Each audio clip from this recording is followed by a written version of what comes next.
नमस्ते सर्वांना, उज्ज्वला जर्नी या माझ्या व्हिडिओमध्ये माझ्या यूट्यूब फॅमिलीचं मी स्वागत करते.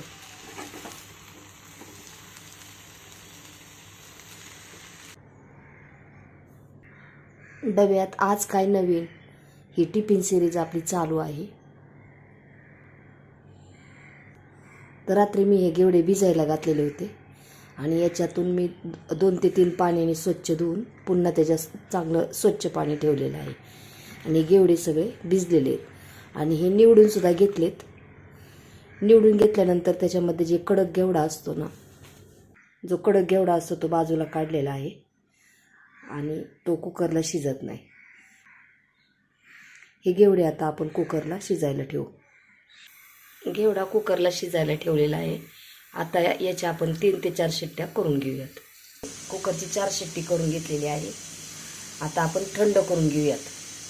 फोडणीची तयारी मी अशी केलेली आहे.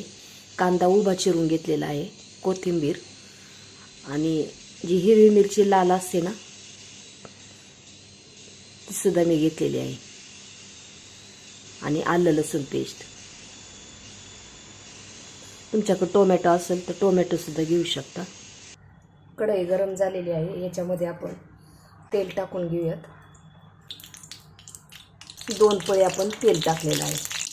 तेल तापलं की याच्यामध्ये 1 टीस्पून मोहरी आणि अर्धा टीस्पून जिरं.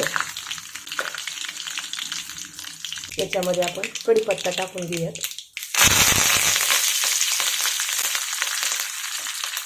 आणि उभा चिरलेला कांदा.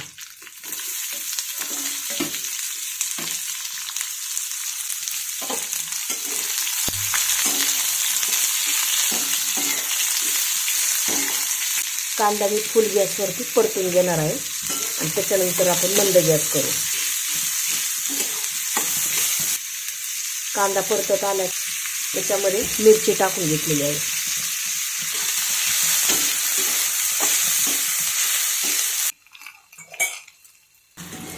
कांदा आणि मिरची चांगली परतलेली आहे. याच्यामध्ये आपण आलं लसूण पेस्ट टाकून घेऊया.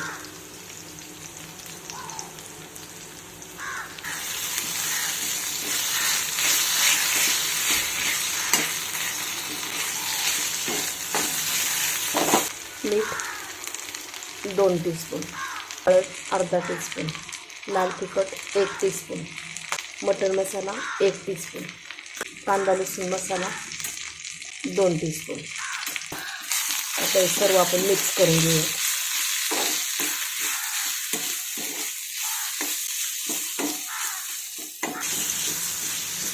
याच्यामध्ये आपण कोथिंबीर टाकून देणार आहोत.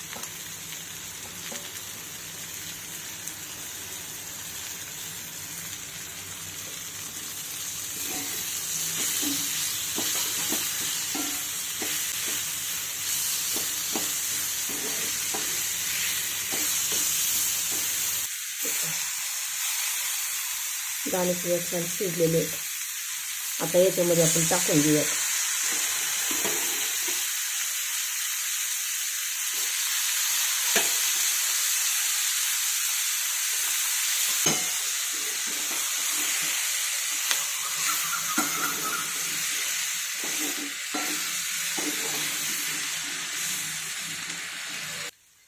आपण कांदा टाकलेला आहे ना याच्यामध्ये, त्याच्यामुळे भाजी सुद्धा छान अशी मिळून आलेली आहे. पहा, आता याच्यात दाण्याचा कूट टाकायची सुद्धा गरज नाही. अशी भाजी छान झालेली आहे. पहा,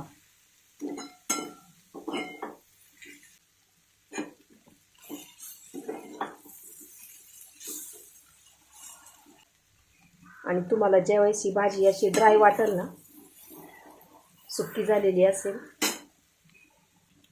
आपण जे उकळलेले आहे ना हे पाणी त्याच्यामध्ये असं टाकायचं.